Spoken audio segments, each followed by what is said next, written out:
Wow. Hello, good evening and welcome back to the FishLocker out on the rocks at night. It's been a while since I've done a nighttime foraging video. We've been a bit unlucky with the weather and the right tides. You've got to wait for the right tides and the right weather conditions to be able to do it safely. And we've just not had them, to be honest. But we have a very still night. We have some decent tides. I'm going to go and see what we can find. I have a new foraging bucket. I've got my foraging hook and I also have my little UV lamp as well, just in case we see anything special. Anyway, we've got another hour of the ebb, so the tide's going to be going out for another hour. We're going to follow it down, have a look in all the rocks in the rock pools, see what we can find. First thing to show you straight away, and I haven't even moved from where I was, I've just noticed here in this rock pool, can you see this anemone here? Now watch this when I put the UV light on.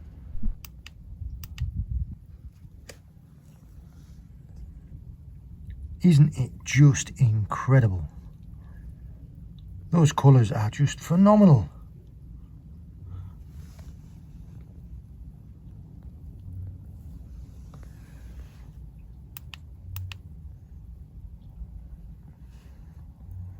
I think I might have spoken a little bit too soon because it started to rain. But the areas that I'm looking down at now, you can see here, the seaweeds on our sessions before were in full bloom. Now some of them are starting to die back now, which is good because it uncovers areas that you wouldn't normally see because it's covered in seaweed. Straight away here we've got bladderwrack. This is pom-pom weed. This is sea lettuce, Ulva lactuca, and this is Irish moss, also called carrageen.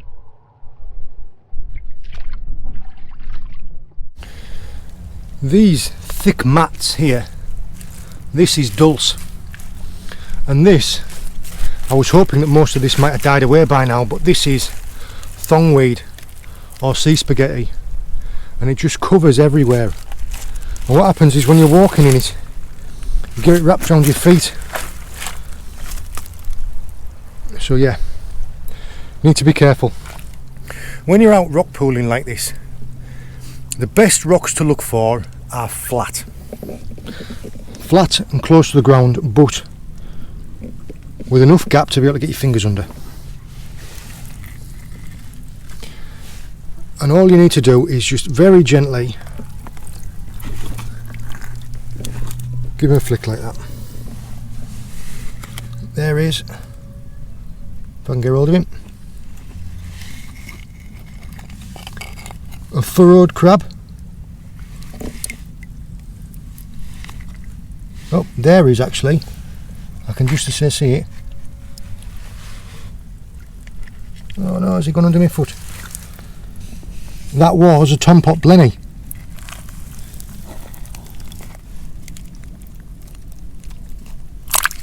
Oh, anyway, it's like a bullet.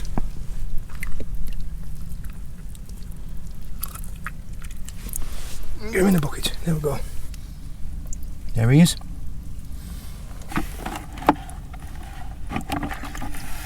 Look how camouflaged they are in there. You can tell it's a tompot blenny as well because he has two little tiny eyebrows that stick up on the front.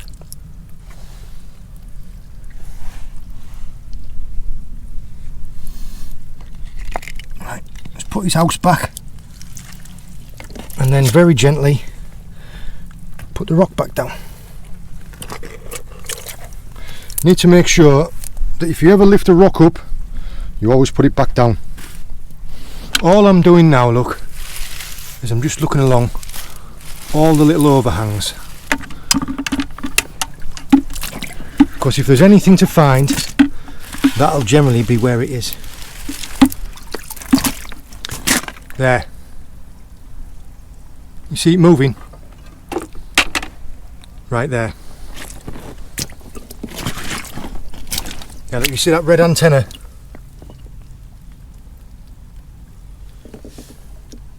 There is a lobster.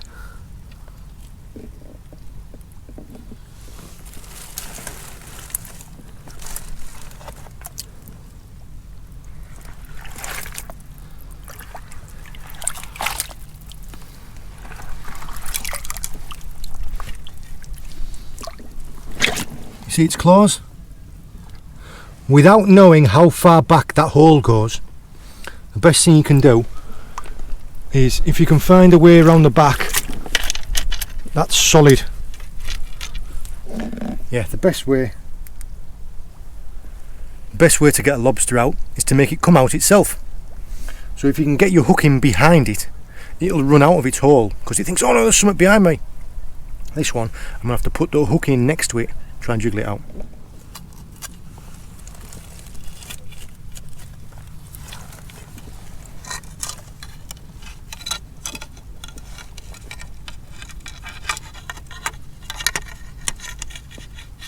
There, look, you see how I got it in behind him? And he thinks, oh no, there's something behind me there. So he's come out, and all you need to do now is like that.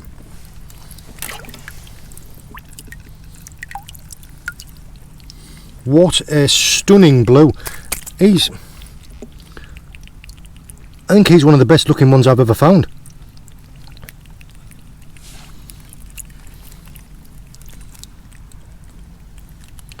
How motley is he? He's just like a leopard spot. What a stunning looking lobster. I'll tell you what, I'm going to have to, I bet that's going to be bang on. Let go. Let go. Let go.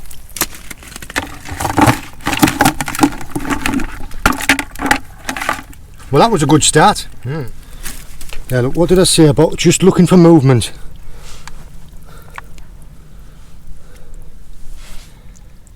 That is a pipefish.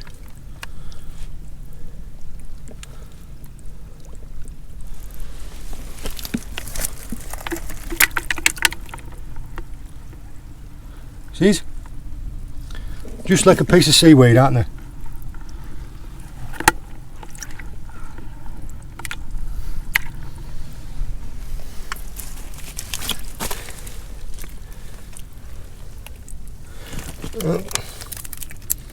There's one of the prawns I was talking about.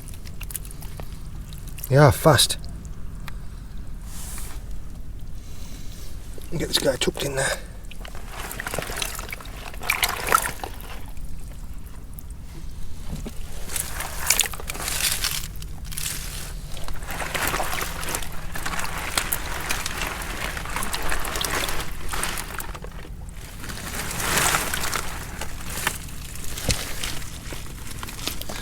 That's what we're looking for. Little caverns like that.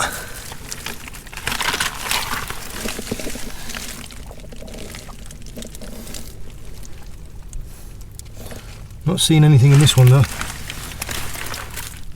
The telltale giveaway are those red antennas, because you will see those sticking out before you see anything else.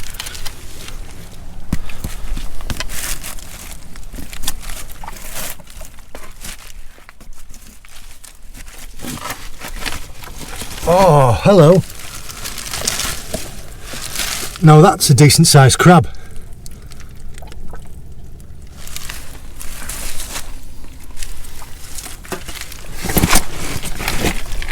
That is a decent sized, oh, he's got another one underneath. What that'll be there, that'll be a male on top of a female protecting her. Yeah, I think actually looking at it, I think the female underneath is going to be soft as well. I will show you the difference when I get them out. But yeah, a little bit of gentle persuasion and we'll have these guys out. Right, here we are.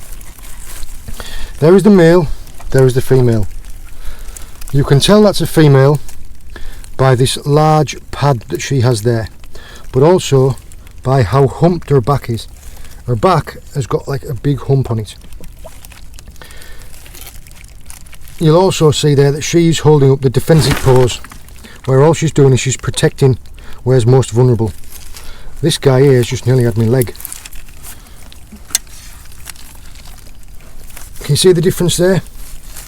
He has a narrow V and she has a wide one. She has a wider pad for holding the eggs, he has a narrow V. Also, look at the size of the claws. This guy here is also covered in keel worms, these little white worms. The way that I knew straight away that she was going to be soft is because look at the edge of these claws. See how they're very pale there, where his are dark there. You know, I knew straight away as soon as I saw those that he had a hard shell. He is rock solid. Whereas she, if I was going to squeeze her too hard, you can see by how sort of like transparent she is. She's soft. A male and a female will get together and then she will peel and he will protect her while she's soft and vulnerable. Then he'll get to mate with her. So it's almost like a reward for looking after her.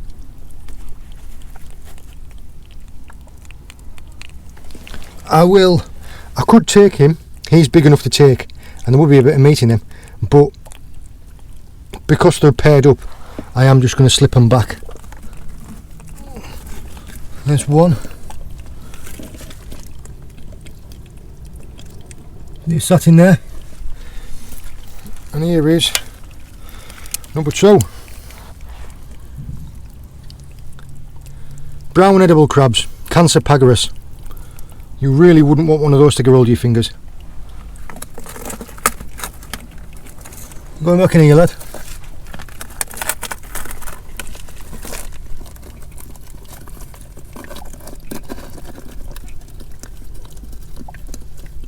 Go back in there and give her a kiss. Be an interesting story to tell your kids. Just what I said about watching for the movement. I just saw one leg come up then. Spider crab.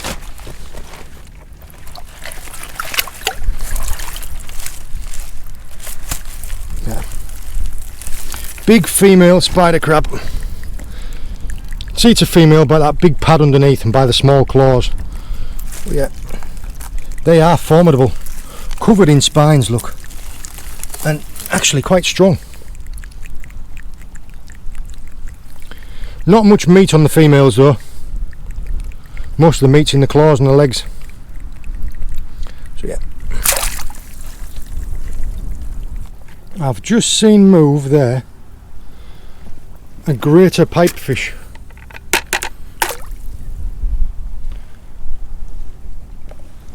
I don't know if you're going to be able to see it.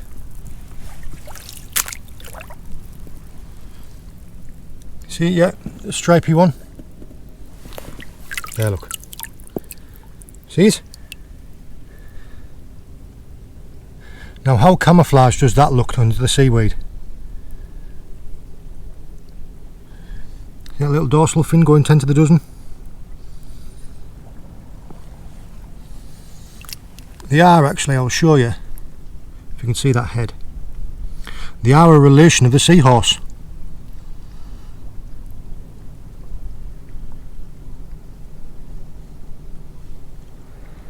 Incredible, aren't they?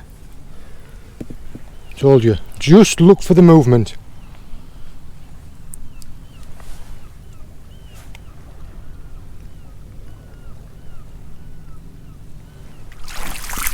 What's that? A little furrowed crab. Just see the movement.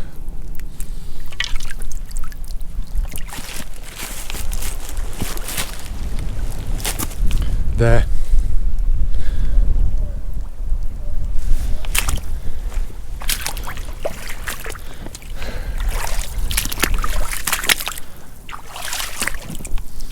For a start, look. There are 2 velvet crabs. A male, again, protecting a female. You can get hold of him without him getting hold of me. That was the male, and the female was underneath. I think she's bolted somewhere. But aye, the main thing is that. I'm just cutting about, look.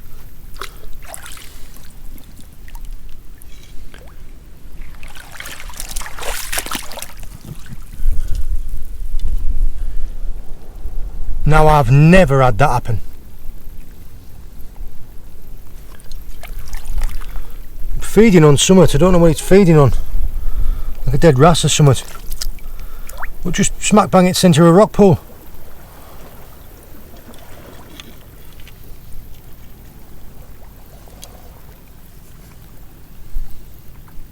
Incredible. Never in my life. Oh.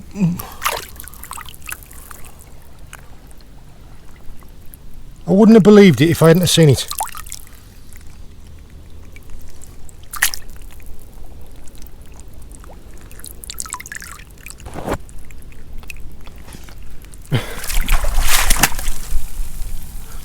I'm going to put my claw down or what? I'm going to put my hook down.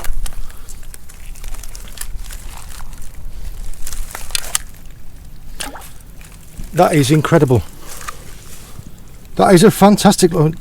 She got a bit of damage on her side. You can tell this is a female by how wide the tail is. No V-notches. No eggs. Yeah. I think she's probably in here because she's wounded. She's taken a bat. That's why she's but she's special. I don't know if you can see all the rain that's coming down now.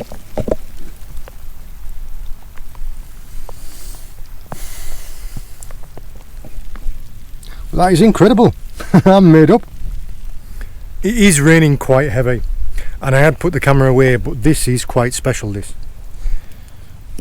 Don't know if you can see that next to my foot there, but if I can grab it, you see the fish?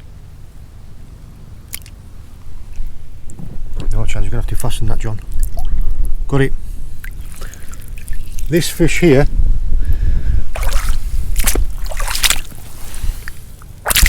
oh, easy tiger. That is a giant goby, and obviously, of course, he splashed the lens. Hand for scale.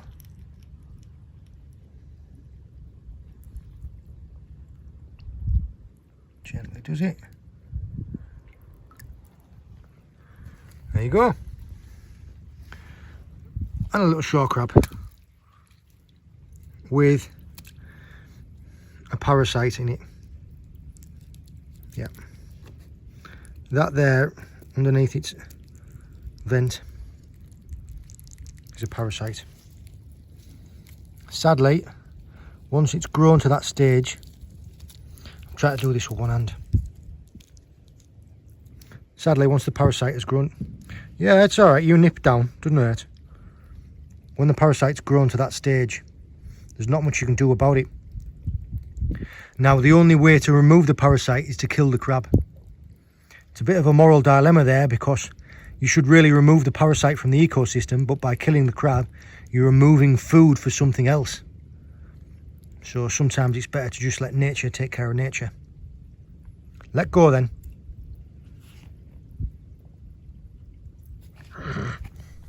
There, look.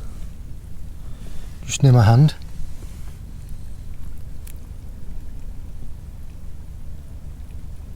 I can't believe I picked that up. I can't believe I got that one. There is a little cork-wing wrasse. Can't believe I managed to get that by hand.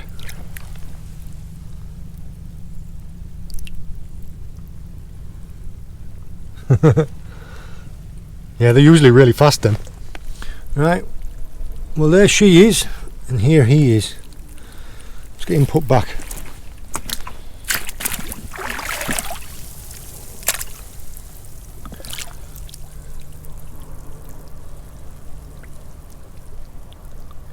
Oh, there's another fish.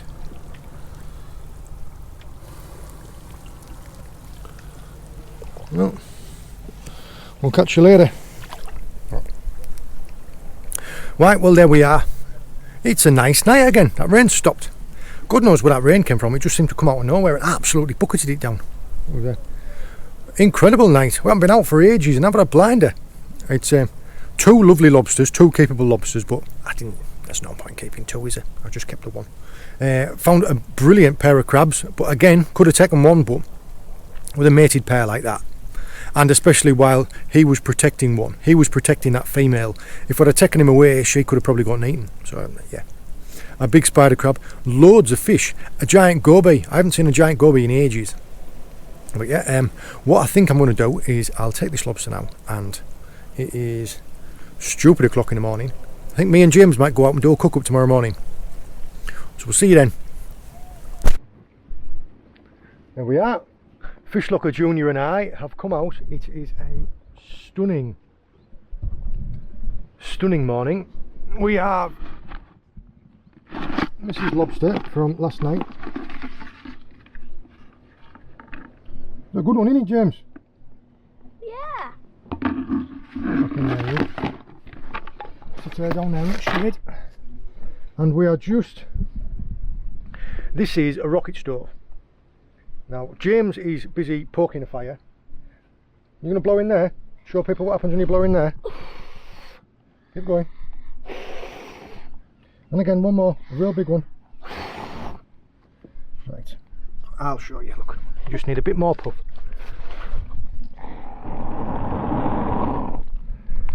Right, stay there, James.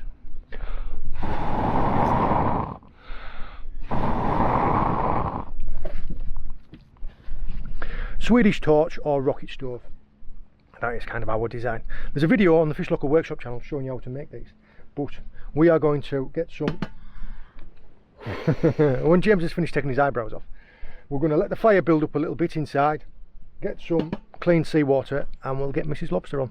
This method of cooking lobsters is incredibly simple, and all we're going to use is clean seawater. If you don't get clean seawater, then fresh water with salt added. It wants to be just as salty as the water you took the lobster from.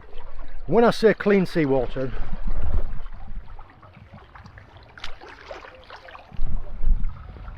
the water around here is crystal clean. So yeah, all I'm going to do is half fill the pan. We'll get the pan on the stove and get it to the boil, and I'll talk you through it. All I've been doing is I have a bucket full of old pieces of pallet that I've broken down. Now these are just things that I've had at the workshop, and all I've done is I keep breaking them down with my Leatherman into little tiny pieces of kindling. And then I'm going to show people what we do, James. We put it right inside the fire. You just feed the inside like that. Gives you a little bit more fuel to take. Now that is almost ready to get the pan on. You don't want to put the pan on too quick because you smother it. Fire needs to be properly going inside the log first. Air goes in here and feeds the fire that's in there. Time to get the pan on, James. Yep.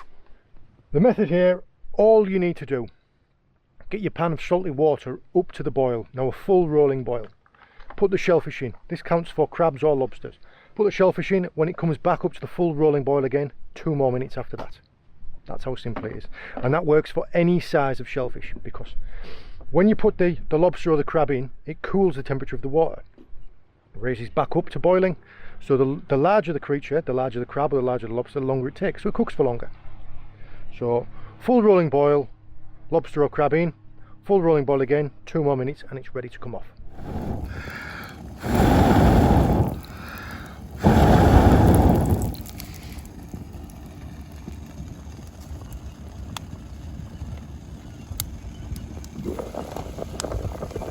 Wow. That now, you can see, is at the full rolling boil.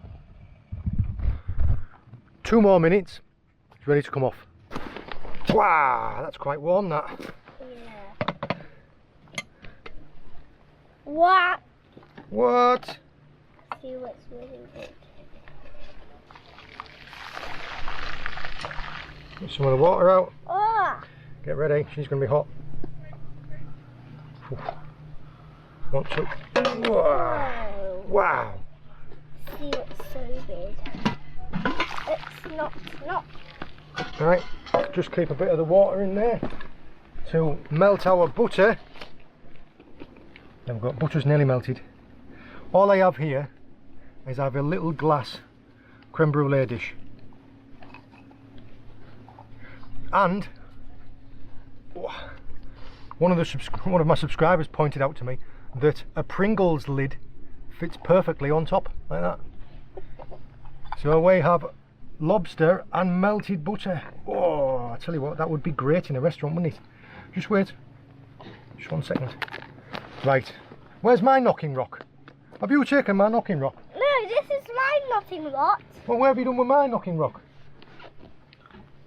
Right, there's your picker. Let me just get my knocking rock. And now, It's a nutter. right, what would you like to try first? Would you like to try some claw? Yeah. Right, what we're going to do then is we'll put this butcher up here because we'll do some knocking. Where's the... That'll do.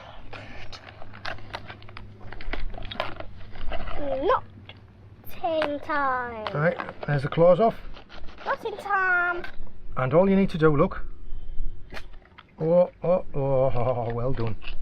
And now knot it. I'll give it a real good knock. Oh, easy, tiger. That was a good knock, wasn't it? Is it a real big knot? You did give it a real big knock. Because I'm so strong. You really are. You absolutely smashed that, didn't you? Yeah. Right, hang on a bit. That was massive. Look at that.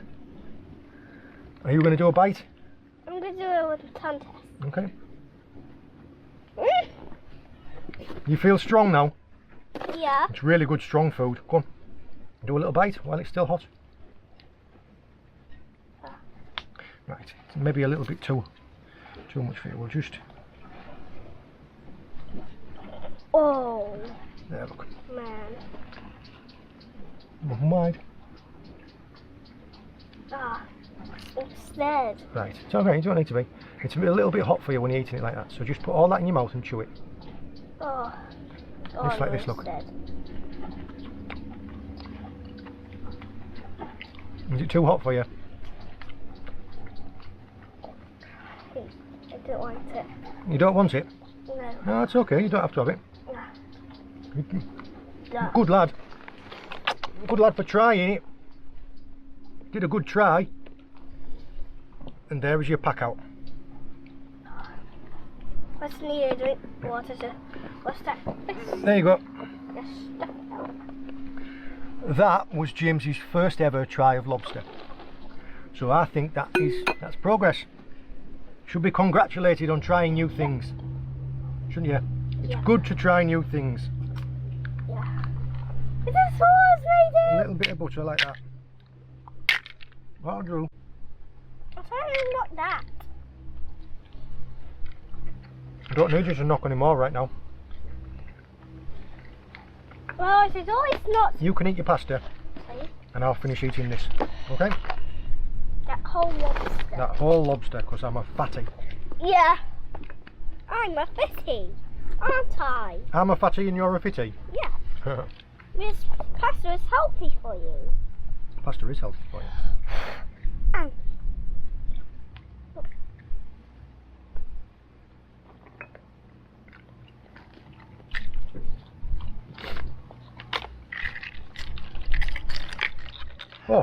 Oh, I got a tickly nose. You want to give me another good knock? With a good knocking rock. Oh, oops. Oh, not that high. You don't need to do that big. Just. Oh, well done. Did it in one. Oh, you're so strong.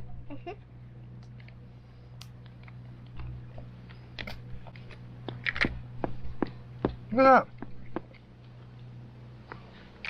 Oh. You won't appreciate this until you're older, James. But you will probably like this when you get older.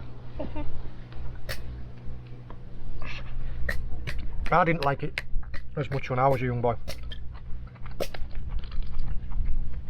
There. You just eat your pasta. When I've got some more knocking for you to do, I'll get you to do it, okay? You see, this is cooked absolutely perfectly. Just falling out of the shell.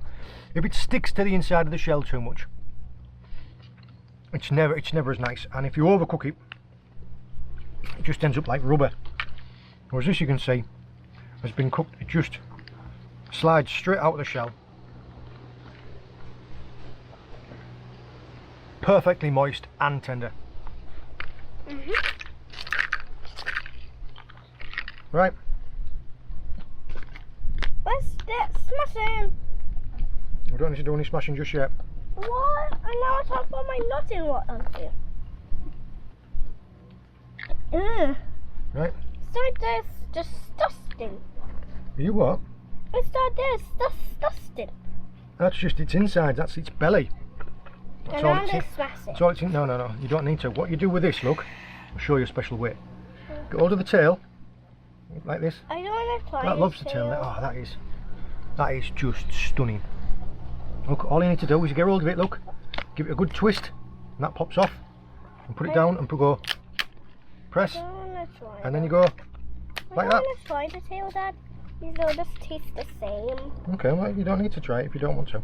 I don't want to. Yeah, look, that is how simple it is to get the tail out.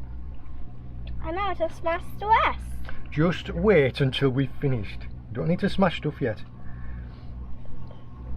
Thank you. You eat your pasta. Yeah.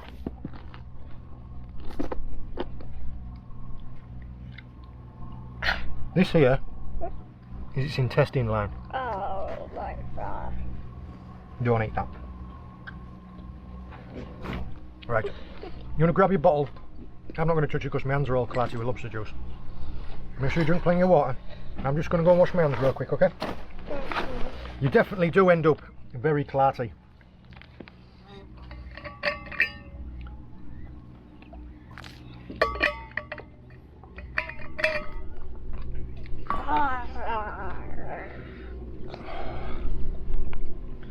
What I'm going to do is look, just this is tastes different. You just try that little piece, okay? This bit tastes different to the claws because this is the tail.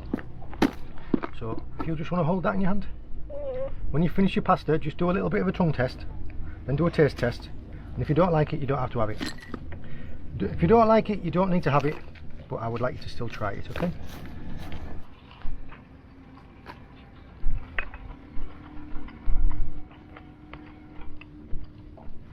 It tastes so light. I don't want to try a little better. Does it taste alright? Do you want to try a little bit more? No, if I do. Okay. You want to finish that, please? Yeah. Good lad. When I have it with butter, it's just to ruin the taste. Oh, okay.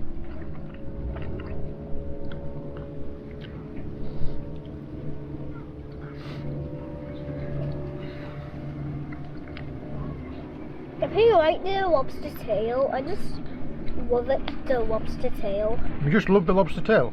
Yeah. Would you like to have this piece as well then? No, if I do. Okay. I just want to eat this piece. Well, you've made progress. Well done. Good job. Good job. Good boy.